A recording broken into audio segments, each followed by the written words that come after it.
Olá, hoje é dia de saúde aqui no nosso Conexão. Uma estimativa divulgada pelo Instituto Nacional de Câncer diz que quase 600 mil novos casos de câncer poderão ser registrados no país nos anos de 2018 e 2019. Esta estimativa leva em consideração os dados da mortalidade no Brasil e registros médicos de várias cidades. Mas o que pode ser feito a respeito? Mudanças de hábitos, campanhas de prevenção, maior atenção à saúde? Vamos ouvir de quem entende do assunto? Estão conosco Gélcio Mendes, oncologista e diretor substituto do Instituto Nacional de Câncer, Maria Luísa de Castro Polessa, psico-oncologista e vice-presidente da Sociedade Brasileira de Psico-Oncologia pelo Estado do Rio de Janeiro, e Luiz Augusto Maltoni, que é diretor executivo da Fundação do Câncer. Olá a todos, muito obrigada por participarem com a gente. Esse assunto é muito importante porque eu acredito que quando a gente fala em câncer, todo mundo fica com a orelha em pé, já fica preocupado, né? É muito negativo, né? E é muito bacana a gente poder falar disso assim antes da questão do diagnóstico, falar sobre campanhas, informar, porque a informação é poderosa. Eu digo isso porque eu sou jornalista, acredito nisso piamente, né? Então vamos lá, vamos começar. Explica pra gente um pouco mais sobre a pesquisa, Gélcio, assim, quais dados chamaram a atenção? Tipo, quais os tipos de câncer mais comuns? Pois é, Karen. Essa é uma pesquisa que a gente vem conduzindo já há mais de 20 anos, né? Que é a estimativa de novos casos de câncer no Brasil. Isso tem uma importância muito grande para toda a sociedade. O gestor vai tentar entender quantos casos de câncer que ele deve tratar naquele ambiente. A gente traz para a sociedade qual que é a probabilidade do desenvolvimento daquela doença dentro daquela população. A gente consegue entender qual que é a distribuição dos casos pelo país inteiro, né? Então, esses quase 600 mil casos de câncer por ano, que nós estimamos, né, que possam acontecer, conforme você disse, trazem informações dos dados de mortalidade e do dado de registro de câncer de base populacional. No nosso país, o que chama atenção são os casos de câncer de próstata, pulmão e câncer do intestino entre os homens e entre as mulheres. A questão do câncer de mama, do câncer de intestino e o câncer do colo do útero. Esses são os três principais, né, para cada um dos sexos. Isso é muito importante, que a gente observa que a gente está convivendo com tumores relacionados ao tabagismo, né? E quando a gente for falar sobre prevenção, combate ao tabagismo, é um foco assim fundamental para a gente, né? Para a gente é uma coisa inegociável, o tabagismo não, tá? Temos os tumores relacionados ao desenvolvimento, né, da sociedade, então chama atenção o aumento da importância do câncer do intestino. Mas a gente também tem que viver com os problemas de um país que tem as suas áreas de subdesenvolvimento e a questão do câncer do colo do útero, né? Ainda ser o terceiro câncer com maior incidência entre as mulheres. Uhum. A gente vai voltar nesse assunto do câncer do intestino porque me chamou a atenção, mas eu queria saber como é que vocês recebem esses dados, já que vocês trabalham com a questão da prevenção, né, de muita informação. Quando vocês recebem esses dados, eles também ajudam a vocês, da Fundação do Câncer? Lógico, a gente acompanha isso junto do INCA ao longo desses anos todos e a informação é fundamental. Uma das grandes missões da Fundação é poder produzir cada vez mais conhecimento para a população, não só técnica de gestores, médicos, profissionais de saúde, mas sobretudo para a população. A gente tem, como você disse, que desmistificar um pouco essa questão do câncer. É um problema de saúde pública de uma magnitude imensa, mas, por outro lado, quando a gente olha todas as doenças crônicas, é a doença mais curável delas todas. As pessoas não têm noção disso. E tem muita informação. Eu tenho essa impressão de que a medicina tem muita informação sobre o câncer, né? Isso deve ajudar também. A gente tem muito dado, tem muita informação e o desafio é a gente transformar essa informação em alguma coisa fácil para que a população possa desmistificar um pouco essa questão. E para nós da Fundação é fundamental, esses dados são fundamentais para nortear a gente ações de como é que nós temos que atuar no contexto desse cenário para ajudar a sociedade. Por exemplo, a gente tem a questão das estimativas, os dados de casos novos para o país e a gente sabe das necessidades, por exemplo, de tratamento. A gente sabe que o país tem, por exemplo, um programa feito pelo próprio Ministério da Saúde de implantação de equipamentos de radioterapia, que é uma necessidade e uma parte de tratamento importante para as pessoas. Nós temos um programa de treinamento e de formação de recursos humanos para a área de radioterapia para o país inteiro. Nos últimos 2 anos, nós formamos mais de 700 pessoas só nesse programa e devemos formar mais umas 260 no próximo ano. Então, são projetos que a gente leva a cabo muito baseado em dados e necessidades que o país precisa. Dessas pesquisas, né? E Maria Luísa, você pode explicar para a gente, assim, essa parte psicológica sempre chama muita atenção, né? Porque a gente sempre fala, né? A mente rege o corpo, né? Encarar a realidade do câncer, ou então esses dados, e ter, na verdade, assim, encarar a vida de uma forma positiva, sabendo lidar com as suas questões, ajuda também, assim, a se prevenir, a ficar longe dessa possível estatística? O otimismo é sempre muito favorável, facilita muito a vida. Agora, é importante que esse otimismo ele seja racional, sim, realista. Porque um otimismo irreal, ele acaba trazendo, sim, muitos danos. Frustração para o otimista, que cria uma expectativa de uma realidade que acaba não se realizando, e situações assim muito embaraçosas para quem está ao lado, lidando. Porque a pessoa está vendo que aquela expectativa ela não vai se realizar e a pessoa está ali apostando naquilo cegamente. Sim. Então, há que se ponderar essa questão do otimismo. Né? É importante, é necessário, acho que facilita a vida, facilita as relações, mas há que se ter um pé no chão. O pé na realidade, né? O equilíbrio. Exatamente. Né? Agora, já que a gente falou sobre a questão da pesquisa, vamos falar agora sobre a questão da prevenção. Eu gostaria muito de chegar para vocês e falar assim, gente, se a gente comer direitinho, se a gente fizer exercício, se a gente for de bem com a vida, não vamos ter câncer? Não é assim, né? Assim, existem hábitos que a gente pode incorporar, né, doutor Gelson? Vamos falar um pouco sobre isso? Dá pra gente fugir do câncer? Como é que pode? Como é que acontece? Pois é, Karen, quando a gente olha no cenário do câncer, né, a gente tem uma fatia que beira 5%, que são aqueles tumores hereditários, né, que vêm do casos familiares. É uma fatia bem pequena. Tem um grupo de doenças que nós, no momento, não conhecemos exatamente o que causa, ou qual que é o grande fator de risco. Quantos por cento, sabe dizer? Olha, pode botar que pelo menos a metade. Né? Mas a gente tem uma quantidade muito grande de tumores que ou a gente entende completamente o fator de risco, ou a gente aproxima muito do conhecimento do que causa aquele tumor. Então, como eu já tinha falado, o tabagismo, não, o consumo de cigarro e dos vários outros derivados do tabaco, é o principal fator de risco para o desenvolvimento do câncer do pulmão, da laringe, da boca, é um importante fator de risco para o desenvolvimento do câncer da bexiga. Então, é um fator de risco que ele é prevenível, ele é potencialmente prevenível, né? A gente sabe que a exposição à irradiação ultravioleta, né, então, traduzindo, o sol, né, as queimaduras solares, uma coisa que, graças a Deus, foi banida no Brasil, que é o bronzeamento artificial, né, é o principal fator de risco para o desenvolvimento do câncer de pele. Eu não estou dizendo que nós não devamos nos expor ao sol, mas nós devemos limitar a exposição ao sol, em especial às queimaduras solares. Né? Isso de acordo, usar a proteção, que a gente tanto fala, né? Chapéu, roupas, filtros solares, evitar a exposição no horário de pico. Um outro aspecto que é muito importante para a gente, e eu acho que é um passo que o nosso país está dando, positivo, é a vacinação contra o HPV. A gente entende que, apesar do câncer do colo uterino ser identificado numa fase precoce, com exame preventivo, a gente entende também o potencial, né, que deve estar trazendo nos próximos anos, de diminuição nas taxas de surgimento, né, que a gente chama taxa de incidência do câncer de colo de útero com a vacinação. Então, é uma outra grande oportunidade que a gente tem de prevenção do câncer. Um outro ponto que eu imagino que a gente também tenha que pensar é a questão da obesidade.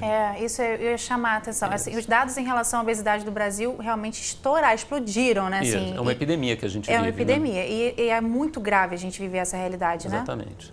Então, a gente hoje tem com clareza, né, que a obesidade talvez seja o principal fator de risco para o câncer do útero, câncer do endométrio. É um fator de risco importante para o câncer coloretal, né, o câncer do intestino. É importante no desenvolvimento de alguns linfomas, do câncer do rim, do câncer da vesícula biliar. Então, é um fator de risco que está aí batendo a nossa porta. E a gente tem discutido muito a questão do combate à obesidade, de que forma que a gente vai trazer isso, toda uma mudança de hábito de vida que teve na nossa sociedade, né? E ainda tem um outro fator, Luiz, que a gente está vivendo mais tempo agora, né? Ainda tem essa questão da longevidade. Isso. A longevidade também é um fator em relação ao câncer? Lógico. Isso é um ônus que a gente paga de hoje estar vivendo mais. Sim. Né? A população envelhece, por isso nossas células também envelhecem e a gente fica mais predisposto a ter modificações que acabam precipitando o desenvolvimento de algum tumor em alguma parte qualquer do organismo. Quando a gente está falando de câncer, a gente está falando de mais de 200 doenças diferentes. Sim. O câncer de mama tem um comportamento diferente do de cólon, do reto, do intestino, enfim. Então, são doenças diferentes que têm aspectos diferentes aí. Mas acho que, como o Gelson está dizendo, essa questão de hábito de vida saudável, e o que é que a gente quer dizer com isso? Uma alimentação equilibrada, atividade física, evitar de você ter esse sobrepeso, a gente está protegendo o organismo a minimizar os riscos de desenvolvimento de câncer. A questão da exposição solar e, sobretudo, a questão do tabagismo, fundamental. Isoladamente hoje, a gente sabe cientificamente que o principal fator de risco para o desenvolvimento de câncer é o tabaco e seus derivados. Então, fora as outras tantas doenças que o tabaco traz, não só do câncer, mas cardiovasculares, etc. Então, trabalhando nessas vertentes, a gente vai estar dando um passo imenso de contribuição para minimizar o problema. Em torno de 30%, 35%, 40% dos casos de câncer a gente pode estar evitando com esses tipos de cuidados. E assim, quando a gente pensa em 40%, a gente às vezes esquece que 40% representam pessoas, né? Vidas que não vão ser atingidas. Então, assim, é um número muito relevante mesmo. Vamos continuar falando sobre essa questão dos bons hábitos? E agora vamos falar sobre a questão da alimentação, né? Como que a comida impacta no diagnóstico e até no tratamento de um câncer? A gente está com a Mônica Benarroz, que é nutricionista do Américas Oncologia, e vai conversar sobre isso com a gente. Mônica, você está me ouvindo bem? Eu é que não estou te ouvindo, Mônica. Eu acho que eu não estou ouvindo a Mônica. A gente vai dar um jeitinho no áudio, vamos chamar a Mônica para falar sobre essa questão. Então, vamos seguir com nosso assunto. Ô, Maria Luísa, como é que é quando vocês descobrem, quando a pessoa descobre lá, tá, recebe o diagnóstico, né? Qual que é a importância, por exemplo, de ter familiares, de ter pares ali que o ajudem ali nessa questão psicológica, ter o apoio ali de amigos, de família? Não, é fundamental. A rede de apoio é o suporte. Sim, imagina. Porque o diagnóstico ele é sempre muito impactante. O paciente ele carrega o significado que a nossa cultura imprime ao câncer, como ligado ao sofrimento, à dor, à perda, ao empobrecimento, ao isolamento, à exclusão e à própria morte. Então, esse paciente ele fica muito assustado, muito fragilizado, muito desorientado. E a família, esse suporte, família, amigos, profissionais, é fundamental para dar esse sustento que ele precisa para ele poder se reerguer, para ele poder se tratar, para ele poder aderir aos tratamentos como é esperado e para ele ter as possibilidades as melhores possíveis. Né? Os profissionais estão aí se empenhando para fazer desse processo todo um processo menos doloroso, menos dramático. E o foco da psico-oncologia é justamente ajudar nesse suporte? Ajudar nesse suporte, porque ele traz toda essa carga, não é? De angústia, de ansiedade, de medos.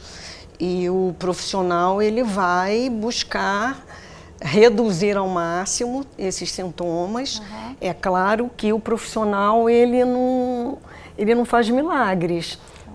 Tem os pacientes que já trazem uma carga assim, de muita disfuncionalidade, de muita desordem, de muito desequilíbrio, e ele vai levar isso para o tratamento, para a relação com a equipe de saúde.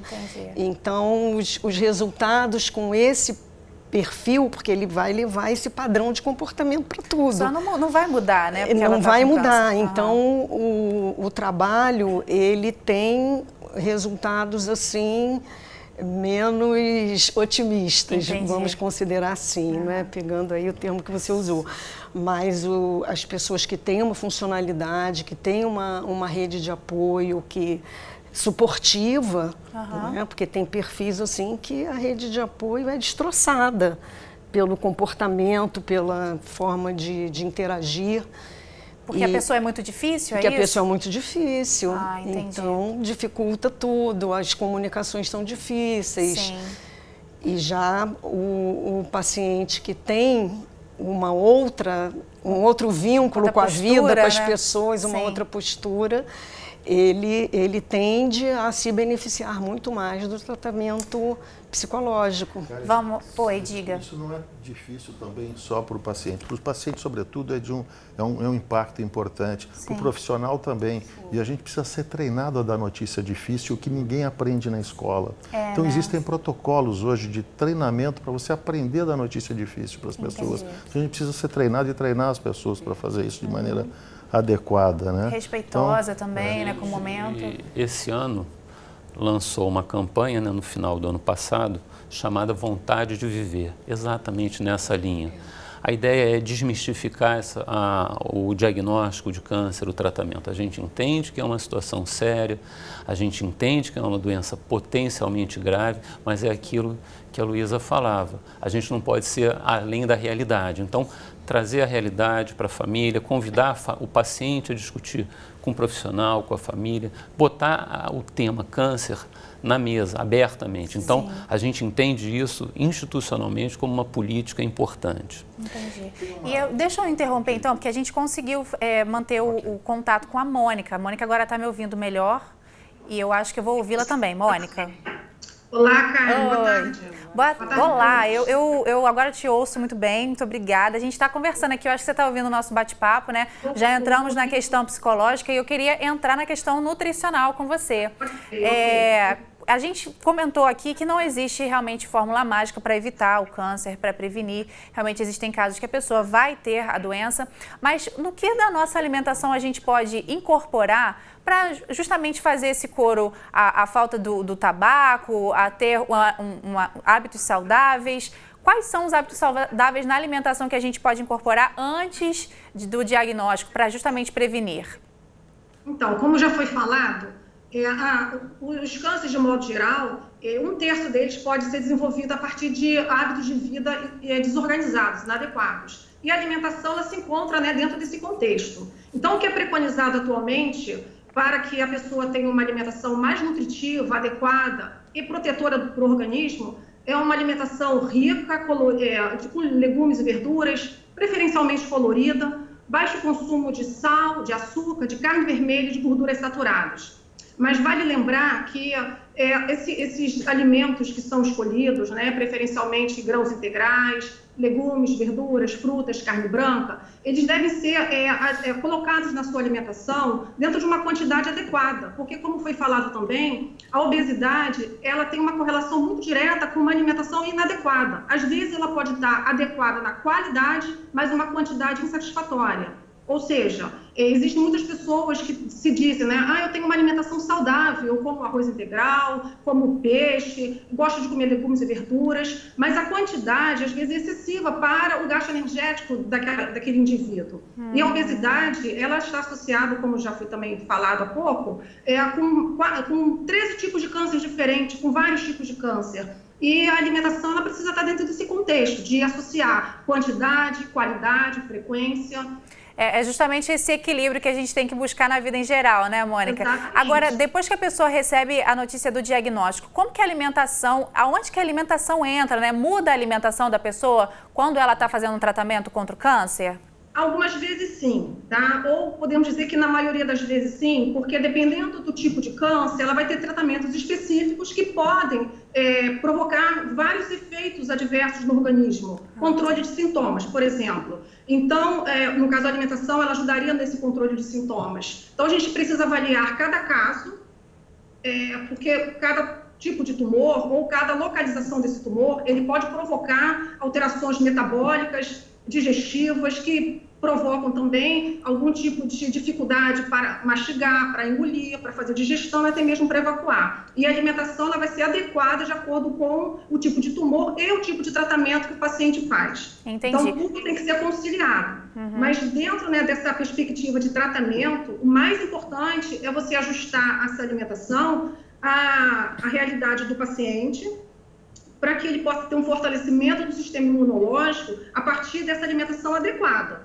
Então, se o paciente tem dificuldade de deglutir, por exemplo, e ele precisa ter um consumo adequado de proteína, proteínas animais, inclusive, de carnes variadas, dando preferência para carne branca, muitas vezes essa carne precisa ser triturada, precisa ser processada. Processada, no que eu digo, é um processamento caseiro, né? Ela pode ser triturada, pode ser moída, fracionada, para que ele tenha uma mastigação, uma deglutição melhor, que não impacte na ingestão calórica e nutricional. E, Mônica, então, para terminar, eu gostaria de perguntar para você assim, qual que é o principal desafio da pessoa que está fazendo o tratamento contra o câncer quando o assunto é alimentação? Tem a questão de muita gente relatar que a pessoa tem muito enjoo, né? Assim, o que é o mais desafiador que você vê aí nos casos, na maioria dos casos? Então, eu tenho dois grandes grupos, né, de pacientes que são desafiantes, né? Os pacientes que apresentam anorexia por conta ou de um impacto emocional, como foi falado há pouco, né? Muitos pacientes, por conta do diagnóstico, eles ficam bastante abatidos, eles perdem o apetite, isso é muito comum em idoso. Fazer com que esse paciente coma de forma adequada para que ele mantenha um peso durante o tratamento e tenha uma ingesta de nutrientes adequada. E o outro grupo de pacientes são aqueles que já vêm para a consulta com sobrepeso e vão usar durante o seu tratamento o corticoide, que é um tipo de substância que ajuda, que aumenta o peso corporal, deixa a pessoa mais edemaciada, muitas vezes aumenta o apetite, dá avidez por açúcar. E esse grupo de paciente, eu preciso que ele consuma menos açúcar, menos doce, tenha uma alimentação mais controlada em quantidade, e esse é um grande desafio, que nem sempre ele consegue. Tá certo, Mônica. Eu quero muito agradecer a sua participação, viu? Nós também agradecemos. Muito obrigada. Um abraço. Gente, eu vou passar já rapidinho, porque o nosso tempo já está acabando, mas eu gostaria muito que a gente falasse sobre essa campanha que o INCA está... que o senhor já até começou a falar, né, sobre a questão desse posicionamento aí positivo em relação ao tratamento. E eu queria mostrar aí um testemunho, a gente vai ver a história do senhor José Edésio. Vamos assistir. Quando união, solidariedade e coragem se juntam, cria um sentimento incrivelmente forte no combate ao câncer. Isso é vontade de viver. Me chamo José Edésio Vieira Júnior, tenho 61 anos de idade. Sempre vivi uma vida tranquila. Fiz um exame de sangue por acaso, aí deu PCA alto. Aí com esse resultado do PCA eu procurei um urologista e ele me informou que poderia ser um câncer. Primeiro eu não quis falar para minha senhora. Uma semana antes ela teve uma parada respiratória. Aí eu tive de cuidar dela primeiro para depois cuidar de mim. Eu tinha duas opções, ou radioterapia ou operação, pois eu preferi a operação. Estou em recuperação. Eu fui operado há poucos dias. Não sinto dor, não sinto nada, não saí cheio de medicamento para tomar. Não adianta. A gente viu um trechinho ali do posicionamento deles. O INCA tem agora finalizando a nossa conversa, o INCA realmente está com essa campanha, né? Sim. De desmistificar, de tirar esse medo em relação ao câncer. Existe vida depois do câncer, né? Com certeza, com certeza. A gente tem experiências assim, fantásticas de pessoas que ultrapassam o câncer e servem de exemplo, constituem família, seguem as suas famílias, então é fantástico. É possível. Eu queria mostrar vida durante o câncer também. Ah, legal, gostei dessa. Eu queria mostrar, Luísa, mostrar o seu livro, porque você teve essa experiência com o câncer, né? Fala rapidinho pra gente sobre esse livro. Falo. Eu já era uma especialista em psico-oncologia quando eu tive câncer de mama, em 2003. E eu fui escrevendo, eu sempre gostei muito de escrever. Minha primeira graduação foi letras, e, enfim, aí eu comecei a escrever. Escrevi depoimentos, porque o título é esse, Entre Nós, depoimentos que revelam o universo de quem vive com câncer. E eu dividi o livro em duas partes. Uma primeira parte em que eu falo do que foi para mim passar pela experiência e do que foi para as pessoas próximas. Então, meu marido escreveu, minha mãe escreveu, minhas irmãs, o meu mastologista escreveu, o meu terapeuta. Então, e a segunda parte... Sim. Relatos de pacientes que escreveram de próprio punho as suas experiências, e eu fui assim intercalando as minhas observações, as minhas intervenções, algumas técnicas, algumas reflexões. Tá aqui no Entre Nós. Tá aí. Olha, eu quero muito agradecer. Fica a dica de mais um. Tem dica para você do livro aqui da Luísa Polessa. A gente também tem dica para você entrar no site do INCA, na página do INCA, com vários relatos aí positivos mesmo para você que estiver passando por esse momento difícil. Vai passar esse momento, a gente torce aí para que passe. E eu quero muito agradecer a todos vocês que estiveram aqui. A nossa tentativa mesmo é essa, né? De desmistificar e trazer mais informações. Mais informações no site do INCA e mais informações no site da Fundação do Câncer também, né? Tá ótimo, gente. Obrigada, viu? Obrigada pela participação de vocês. A você de casa... de nada, viu? A gente vai chamar mais vezes.